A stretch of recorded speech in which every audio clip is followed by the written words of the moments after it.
자, 우리 옆에 있는 분들에게 이렇게 인사하도록 하겠습니다. 상반기 여기까지 잘 오셨습니다.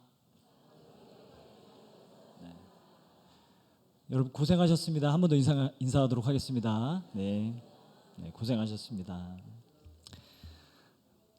네, 사람들이 종교를 찾는 이유가 자신의 삶의 고난과 죽음의 문제를 해결하기 위한 것이라고 합니다. 많은 사람들이 종교의 심취함을 통하여서 자신의 삶에 찾아오는 고난을 해결하려고 하고, 그리고 점점 다가오는 죽음의 문제를 해결하려고 종교들을 만들어내고 또 종교에 심취한다고 이야기하는 것이죠. 유발 하라리 교수가 있습니다. 이 유발 하라리 교수가 쓴 호모 데우스라는 책을 보면 이렇게 이야기합니다. 인간은 이제 신을 자처하기 시작했다. 신을 자처하는 호모 데우스가 되기 시작했다.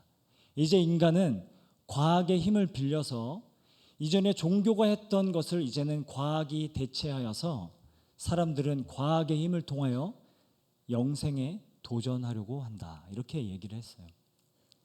여러분, 이제는 종교의 영역을 과학이 대체하고 있다고 이야기하는 것이죠.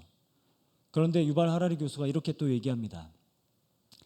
과학의 힘으로 영생을 도전하지만 문제는 은행의 잔고가 넉넉한 사람들만이 영생에 도전할 수 있게 되었다고요. 여러분, 사람들은 자신의 고난의 문제, 자신의 죽음의 문제를 해결하기 위해서 종교에 심취하거나 이런 과학의 힘을 빌리며 살아가게 된다라는 것이죠. 그런데 여러분, 이렇게 종교나 과학의 힘을 의지하는 것 외에 또 다른 방법이 있습니다. 고난의 문제를 해결하고 죽음의 문제를 해결하는 또 다른 방법이 하나가 있는데, 그게 무엇이냐면 외면하며 살아가는 것입니다. 여러분, 외면하며 살아가는 가장 좋은 방법이 뭔지 아십니까? 그것은 그냥 바쁘게 살아가면 됩니다. 바쁘게 분주하게 그렇게 살아가면 여러분, 고난에 대해서 신경 쓸 틈이 없습니다. 죽음에 대해서 신경 쓸 틈이 없다는 것이죠. 그게 여러분, 사람들이 고난과 죽음의 문제를 대처하고 처리하는 방법이라는 것이죠. 한쪽에서는 종교나 과학의 힘을 통해서, 또 한쪽에서는 외면하여서 이 문제들을 해결하려고 살아가고 있다는 것입니다. 여러분은 어떻게 살고 계십니까? 우리 앞에 놓여있는 고난의 문제, 죽음의 문제, 이 모든 문제들을 여러분 외면하고 또 회피하면서 살아가고 계십니까? 아니면 내가 다른 어떤 힘을 이용해서 내가 그것들을 이겨내보자 그렇게 살아가고 계십니까? 오늘 본문을 보면 바울 앞에 여러분 두 사람이 등장을 합니다. 이 바울이 지금 두 사람 앞에 서 있는데요. 한 사람은 로마의 총독이었던 베스도라는 사람입니다. 그리고 또 한 사람은 유대인들의 왕이었던 아그리빠 2세입니다. 이 두 사람 앞에 바울이 서서 지금 자신이 무고하다는 것을 변론하는 것이 우리가 읽은 본문의 내용이라는 것이죠. 여러분, 먼저 이 베스도라는 로마 총독은요, 역사적으로 굉장히 유명했던 사람입니다. 고대 역사가 요세푸스가요, 이 사람을 극찬하면서 당시 로마 총독들 중에 가장 행정력과 리더십이 탁월했던 사람이라고 그렇게 이야기하는 것이죠. 이 베스도는요, 정말 탁월했던 사람입니다. 그런데 이 사람의 문제가 뭐냐면 종교를 끔찍하게도 혐오했습니다. 이 베스도는요, 종교를 끔찍하게도 혐오하는 사람이었어요. 베스도가 보기에는 종교라는 것은 그냥 현실 도피에 불과했기 때문입니다. 여러분, 오늘 그 읽은 24절 말씀을 우리 한 번 더 읽어보도록 하겠습니다. 24절을 보면 이 바울의 이야기를 듣고 베스도가 하는 말인데요. 우리 24절 말씀을 함께 읽어보도록 하겠습니다. 시작. 바울이 같이 변명하네 베스도가 크게 소리내어 이르되 바울아 내가 미쳤도다 내 많은 학문이 너를 미치게 한다 하니. 지금 이렇게 얘기하는 겁니다. 바울아 내가 볼 때는 너가 지금 미쳤다. 지금 너가 너무 종교에 심취한 나머지 미쳐있다라고 이야기하는 것이죠. 근데 여러분, 여기서 미쳤도다 할 때 이 단어가 헬라어로 매니아입니다. 매니아. 여러분, 이 헬라어로 매니아가 어떤 뜻이냐면요, 뭔가에 너무 집중해서 현실 감각을 잃어버린 상태, 그게 여러분 매니아입니다. 여러분, 우리가 무언가의 매니아라는 것은 그것에 너무 빠져서 현실 감각을 잃어버리고 살아가는 것을 의미한다는 것이죠. 여러분은 어떤 것의 매니아이십니까? 어떤 분들은 뭐 등산의 매니아이신 분들도 있고, 어떤 분들은 뭐 운동, 어떤 분들은 뭐 여행, 이런 거에 매니아이신 분들도 있다라는 것이죠. 저는 제가 어떤 것에 그렇게 미친 듯이 빠져본 적이 있는가를 좀 고민해 봤어요. 그런데 생각보다도 그렇게 미친 듯이 뭔가에 빠진 적이 별로 없더라고요. 한 가지 있었습니다. 그게 뭐냐면 운동을 하는 거였습니다. 지금 몸이 아니라 제가 청년 때 제가 정말 운동에 중독된 적이 그렇게 있었습니다. 헬스에 너무 중독된 거예요. 지금 몸이 아닙니다. 헬스에 너무 중독돼서 그때는 이제 어깨 좀 넓어지려고 어조비에서 좀 탈출하려고 운동 열심히 했어요. 그래서 막 그때는 어느 정도였냐면 어디에 뭔가 매달릴 수 있는 곳이 보이면은 막 매달렸습니다. 그래서 막 턱걸이하고, 지금은 그렇게 안 보이시지만 그때는 그랬습니다. 그리고 더 심각한 게 뭐냐면 운동만 하는 게 아니라 이제 먹는 것도 중요하잖아요. 그러니까 음식을 먹을 때 막 이 단백질을 막 계산하는 거예요. 그래서 내가 먹고 있는 음식에 단백질이 어느 정도 포함이 되어 있는지, 그래서 계란 하나에 뭐 단백질이 5g 정도 있다고 하면은 한 6개 정도를 먹어야 되는구나, 막 이런 걸 계산하면서 그렇게 살았던 그런 적이 있습니다. 근데 여러분, 제가 심각했다고 생각하는 게 뭐냐면 이렇게 이제 교회에서 고난주간이 되고 부활절이 되잖아요. 이 부활절이 되면은 이 계단에 계란 바구니가 막 이렇게 놓여 있는 거예요. 근데 제가 계단을 이제 걸어 올라가면서 어떤 생각을 했냐면 저거 다 단백질인데, 이 생각을 했어요. 저거 다 단백질인데 저거 다 먹으면 되는데, 이 생각을 했다는 거죠. 고난주간에 부활절에 그 생각을 하고 있었다는 거죠. 여러분, 이게 미친 겁니다. 이게 매니아라는 거예요. 뭔가에 너무 깊이 빠져서 뭔가에 너무 심취해서 현실 감각을 잃어버린 상태가 매니아, 미쳤도다라는 것이죠. 베스도가 보기에 바울은 미친 사람이었습니다. 베스도가 보기에 바울은 현실 감각이 없는 사람이었습니다. 베스도가 보기에 바울의 스펙이 있는데 스펙에 어울리지 않게 살아가는 것처럼 보였습니다. 바울은 베스도가 볼 때는 유대인의 왕도 될 수 있는 그런 스펙이었는데, 바울이 지금 유대인들에게 복음을 전해보겠다고 그렇게 쫓기고 모함당하는 그런 삶을 살고 있었기 때문에 그렇다라는 것이죠. 그런데 내가 미쳤도다 할 때 이 바울의 대답이 압권입니다. 우리 25절을 우리 같이 한번 읽어보도록 하겠습니다. 25절입니다. 같이 읽겠습니다. 시작.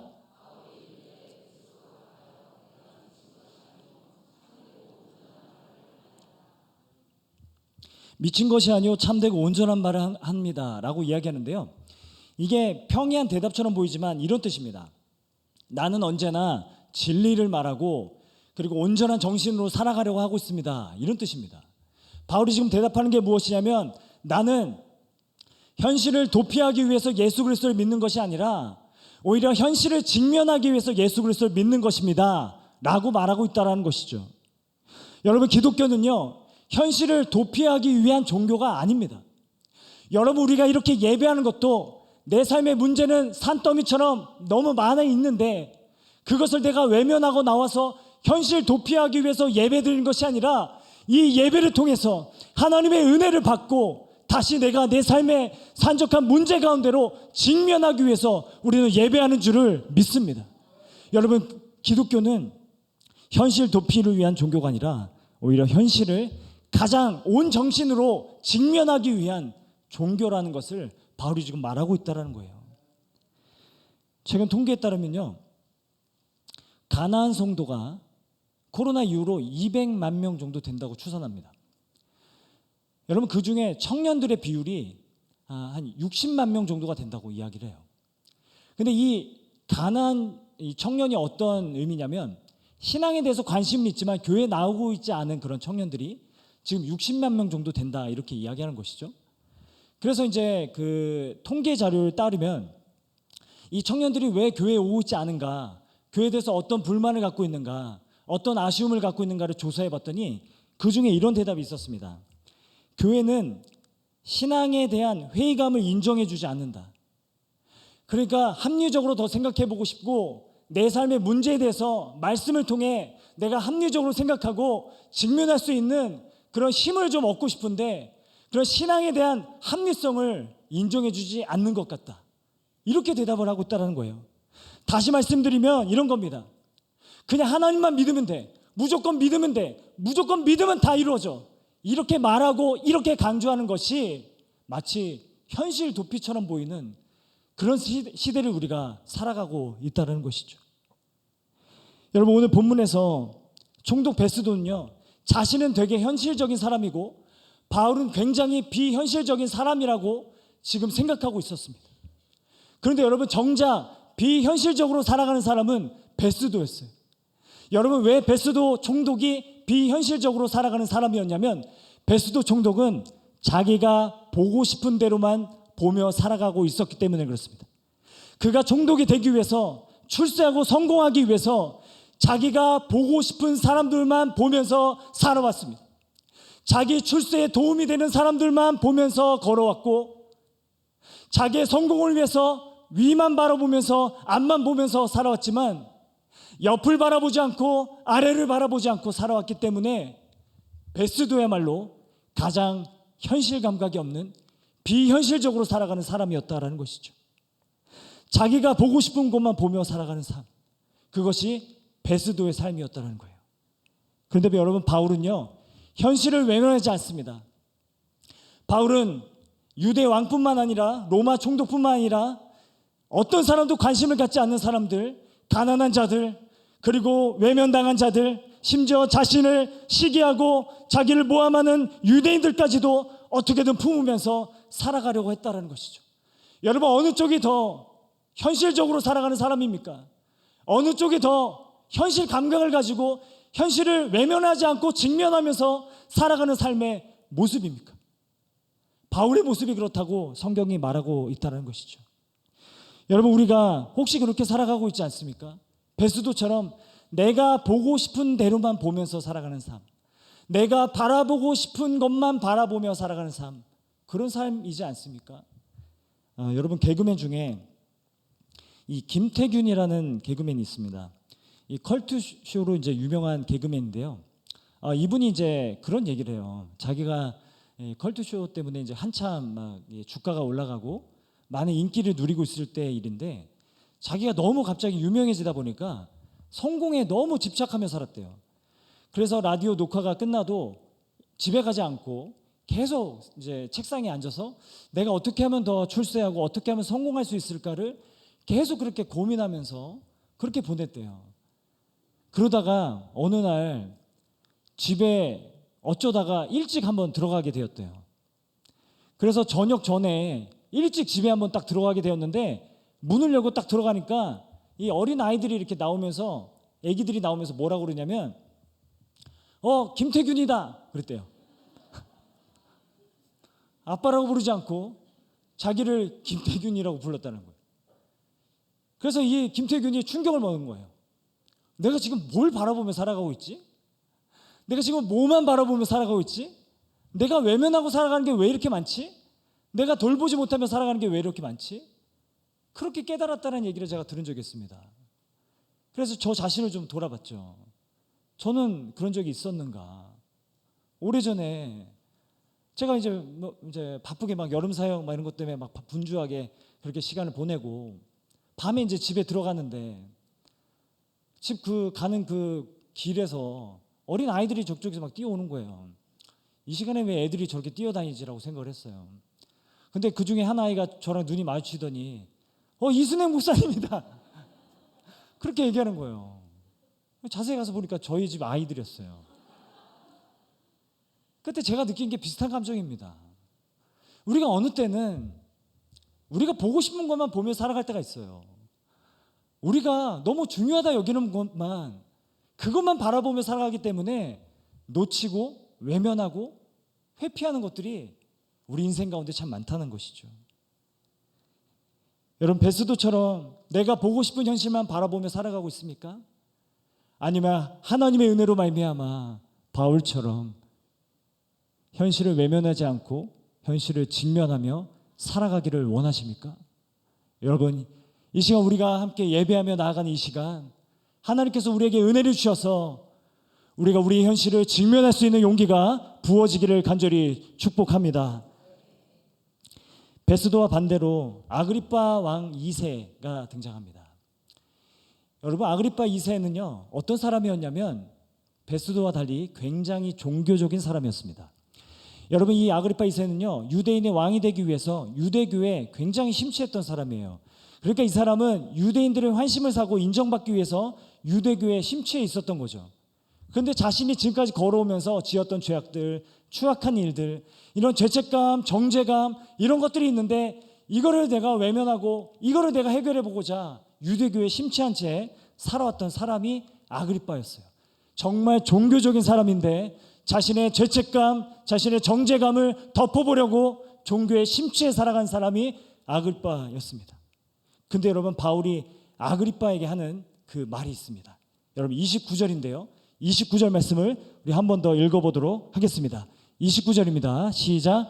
바울이 이르되 말이 적으나 많으나 당신뿐만 아니라 오늘 내 말을 듣는 모든 사람도 다 이렇게 결박된 것 외에는 나와 같이 되기를 하나님께 원하나이다 하니라. 지금 바울이 말하는 게 무엇이냐면, 아그리빠 왕이요, 당신이 종교에 짓눌려 살지 말고 나와 같이 되기를 원합니다. 나와 같이 예수 그리스도의 복음을 받아들이고 자유하기를 원합니다 라고 말하고 있다는 것이죠. 당신이 그렇게 종교에 억눌려서 짓눌려서 살아가는 것이 아니라 나와 같이 예수 그리스도의 복음을 받아들이고 자유함으로 살아가기를 원합니다 라고 말하고 있다는 거예요. 여러분, 바울이 어떻게 이렇게 결박된 신세인데 어떻게 이렇게 말할 수 있었겠습니까? 여러분, 바울은요 한때 그리스도인들을 잡아서 죽이려는 그런 목적을 가지고 다녔던 사람이었습니다. 바울 안에는 엄청난 미움, 그리스도인들에 대한 엄청난 원망, 그들을 향한 분노, 이런 것들이 가득했었습니다. 바울이 그리스도인들을 잡아 죽이려고 가는 다메섹 그 도상에서 부활하신 예수 그리스도를 만나게 되는데요, 그때 바울이 들었던 말씀이 14절 말씀입니다. 우리 14절 말씀도 우리 같이 한번 읽어보도록 하겠습니다. 같이 읽겠습니다. 시작. 우리가 다 땅에 엎드러짐에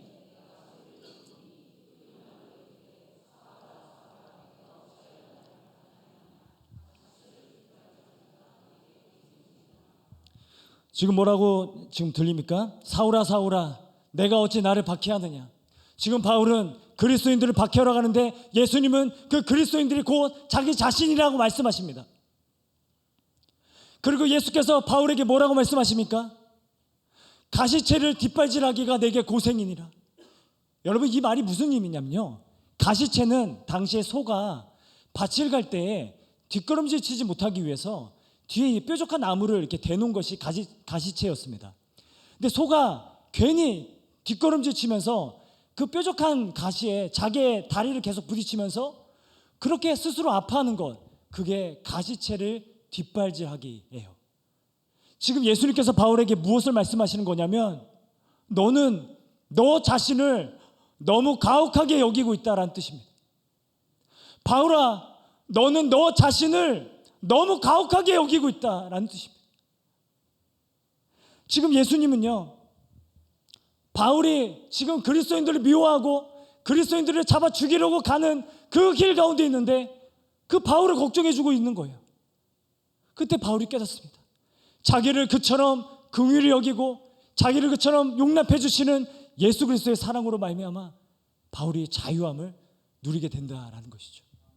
여러분, 제가 아주 오래전에 누군가로부터 정말 큰 배신을 당해서 너무 상처가 큰 나머지 제가 잠을 못 잤던 적이 있었습니다. 그때 한 2주 정도를 잠을 못 잤어요. 여러분, 2주를 막 그 잠을 제대로 못 자니까 정말 하루 종일 막 비몽사몽에 막 그렇게 살아가게 되는 겁니다. 그런데 이제 제가 잠을 못 자고 있으니까 주변 사람들이 그럴 때는 이제 카모마일을 진하게 우려서 마시면 된대요. 마셔봤죠. 그래서 잠이 안 와요. 타트 체리를 먹으면 된대요. 따뜻한 우유를 데워서 이렇게 먹으면 된대요. 다 해봤는데 잠이 안 와요. 그렇게 하루는 그렇게 분한 마음에, 그렇게 상처 입은 마음을 부여잡고 그렇게 잠을 설치면서 누워있는데 하나님이 제 마음 가운데 주시는 마음이 이거였어요. 순행아, 너는 너 자신을 너무 가혹하게 여기고 있다. 너는 다른 사람을 미워하는 게 아니라 지금 너 자신을 미워하고 있구나 라는 마음이었습니다. 제가 하나님이 그 마음을 저에게 들려주신 것 같아서 제가 그 밤에 정말 많은 위로를 얻고 많은 눈물을 흘렸던 그런 경험이 있습니다. 순애가, 너는 너 자신을 너무 미워하고 너 자신을 너무 가혹하게 여기는 것 같다. 여러분, 그 마음이 지금 바울이 예수님으로부터 들었던 말씀의 의미였다라는 것이죠. 바울이 경험했던 예수 그리스도는 자신이 생각할 때는 하나님은 정말 공의롭고만 하고 너무 무서운 분이라고 생각을 했는데, 바울이 경험한 예수님은 어떤 모습이냐? 자기가 살기를 가지고 다른 사람을 죽이려고 하고 있는데 그런 자신을 걱정해주고 긍휼히 여겨주시는 그 사랑을 만나게 된 것이죠. 그때 예수님께서 바울에게 뭐라고 말씀하십니까? 그게 17절과 18절 말씀인데요, 우리가 여기 17절과 18절 말씀도 우리 같이 한번 읽어보도록 하겠습니다. 시작.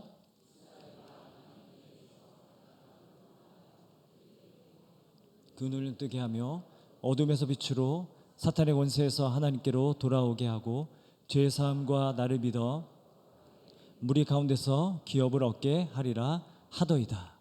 지금 바울에게 목적을 주십니다. 사명을 주십니다. 너는 이제 어둠에서 빛으로 사탄의 권세에서 하나님께로 사람들을 돌이키는 자가 될 것이다. 여러분, 이게 하나님이 우리에게 주고자 하시는 자유입니다. 모든 죄책감과 정죄감에서 벗어나서 다른 사람들을 어둠에서 빛으로 이끌고 사탄의 권세에서 하나님께로 인도하는 그 자유함을 하나님이 우리들에게 주기를 원하신다라는 것이죠. 여러분, 우리 모두에게 이 은혜가 있기를 간절히 축복합니다. 이 은혜가 우리 모두에게 넘치기를 소망합니다. 바울이 경험한 자유는 아무렇게나 살아가는 방종이 아니라 다른 사람들을 어둠에서 빛으로 사탄의 권세에서 하나님께로 돌이키게 하는 목적이 있는 자유였습니다. 그 자유로 지금 바울이 이야기하고 있는 것입니다. 아그리빠 왕이여, 당신도 나와 같이 자유케 되기를 원하나이다. 여러분 모두가 이 자유를 누리며 살아갈 수 있게 되기를 간절히 소망합니다.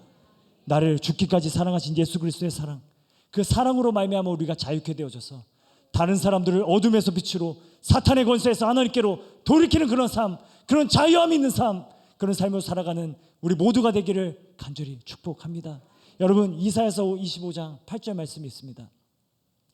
여러분, 우리 같이 한번 읽어볼까요? 같이 한번 읽겠습니다. 시작. 사망을 영원히 멸하실 것이라 주 여호와께서 모든 얼굴에서 눈물을 씻기시며 자기 백성의 수치를 온 천하에서 제하시리라.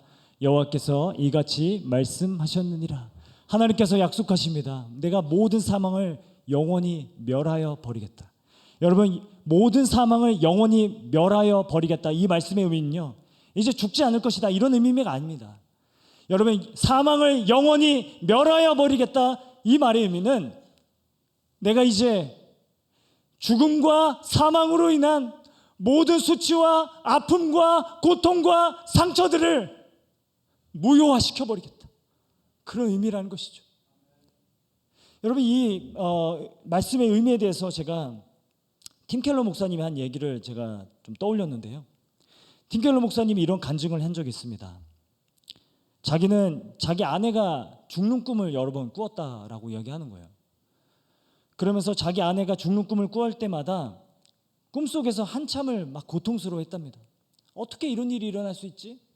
근데 꿈에서 깨어나면 안도의 한숨을 쉬게 되고 그렇게 기쁠 수가 없었답니다. 여러분, 이게 사망을 영원히 멸하여 버리겠다는 말씀의 의미라는 것이죠.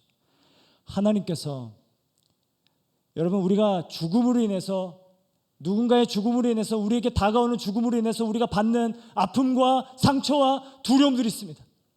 그런데 하나님께서 그 사망으로 인한 모든 고통과 눈물과 그리고 모든 아픔들을 한날에 꿈만도 못한 것으로 만들어 버리겠다고 우리에게 약속하시는 줄을 믿습니다. 여러분, 우리는 복음을 가지고 이 부활의 능력으로 살아가는 자들인 줄을 믿습니다. 그래서 우리에게 찾아오는 어둠이 있다 하더라도 우리를 어둠에서 빛으로 건져내신 그리스도를 생각하며 하나님께서 우리의 모든 사망의 그늘을 벗겨버리시고 우리의 모든 눈물과 아픔을 씻어주시를 그 날을 기대하고 소망하며 살아가는 자들인 줄을 믿습니다. 여러분, 말씀을 맺도록 하겠습니다. 히치콕이라는 영화 감독이 있어요. 이 히치콕이라는 영화 감독은 영화계 거장인데 좀 나쁜 사람이었습니다. 왜냐하면 영화를 찍을 때마다 여배우들을 성추행하고 심지어 성폭행까지 하기도 했습니다. 그리고 거부하면 영화계 블랙리스트로 올려서 더 이상 그 여배우들이 연기 생활을 못하게 그렇게 만드는 아주 나쁜 사람이었습니다. 그런데 이 히치콕 감독과 함께 영화를 찍었던 티피 헤드런이라는 여배우가 있습니다. 이 티피 헤드런이라는 여배우가 히치콕 감독과 함께 영화를 찍을 때 몹시 많은 고통을 받았습니다. 그리고 성추행을 당하기도 했습니다. 그리고 히치콕 감독에 의해서 이 티피 헤드런이라는 이 배우가 연기 활동을 그 이후로 더 이상 할 수가 없게 되었어요. 그리고 시간이 흘렀어요. 이 티피 헤드런이라는 이 여배우가 그리스도인이었는데 나중에 자서전을 썼습니다. 근데 그때 이제 인터뷰하는 기자가 물었어요. 당신은 히치콕 감독을 용서하십니까? 그때 티피 헤드런이 이렇게 말을 합니다. 네, 그럼요. 히치콕은 제 경력을 망쳐놨습니다. 하지만 제 인생을 완전히 망쳐놓지는 못했습니다. 이렇게 대답했다는 거예요. 여러분, 이것이 그리스도인들이 가져야 되는 담대함인 줄 믿습니다. 여러분, 우리가 살아가다 보면 우리의 인생의 일부가 망가지는 순간들이 있습니다. 우리의 인생의 일부가 망가진 것처럼 느껴지는 순간들이 있습니다. 하지만 우리의 인생 자체가 완전히 망가지지는 못합니다. 어떤 누구도 우리 인생 자체를 완전히 망가뜨리지는 못합니다. 여러분, 그거는요 하나님만 하실 수 있는 거고 하나님도 그렇게 하지 않으십니다. 여러분, 그런데 복음이 뭐냐면요, 복음은 우리의 인생의 일부가 망가져 있는데 우리를 회복시키기 위해서 하나님이 당신의 아들을 십자가에서 완전히 망가뜨리셨다는 게, 여러분, 그게 복음입니다. 우리를 회복시키려고 당신의 아들을 완전히 망가뜨리신 게 복음입니다. 우리를 사랑하셔서 우리를 회복시키시려고 당신의 아들을 완전히 망가뜨리신 것, 여러분, 그게 복음입니다. 여러분, 이게 복음의 능력이 우리 안에 있기 때문에 우리는 어떤 고난이 와도, 어떤 죽음의 위협과 어떤 두려움이 온다 할지라도 우리는 이겨낼 줄 믿습니다. 여러분, 우리는 이 복음을 믿고 복음을 의지하며 살아가는 사람들이기 때문에 현실을 외면하는 자들이 아니라 오히려 담대하게 나에게 맡겨진 현실을 직면하며 걸어가는 자들인 줄을 믿습니다. 이 은혜가 우리 모두에게 넘치기를 간절히 소망합니다. 우리는 더 이상 어떤 굴레 속박에 얽혀있는 자들이 아니라 하나님이 주신 자유함으로 살아가는 자들인 줄을 믿습니다. 이 복음의 능력을 여러분 갖고 소유하며 살아가는 저와 여러분 모두가 되기를 간절히 소망합니다. 여러분, 예수 그리스도에게로 나오십시오. 예수 그리스도에게 여러분 자신을 맡기고 예수 그리스도에게 자신의 삶을 드리며 살아가는 저와 여러분의 삶이 되기를 소망합니다. 그래서 어둠에서 빛으로, 사탄의 권세에서 많은 사람들을 하나님께로 돌이키는 그런 삶을 살아가는 저와 여러분이 되기를 주님의 이름으로 축원드립니다. 여러분, 기도하겠습니다.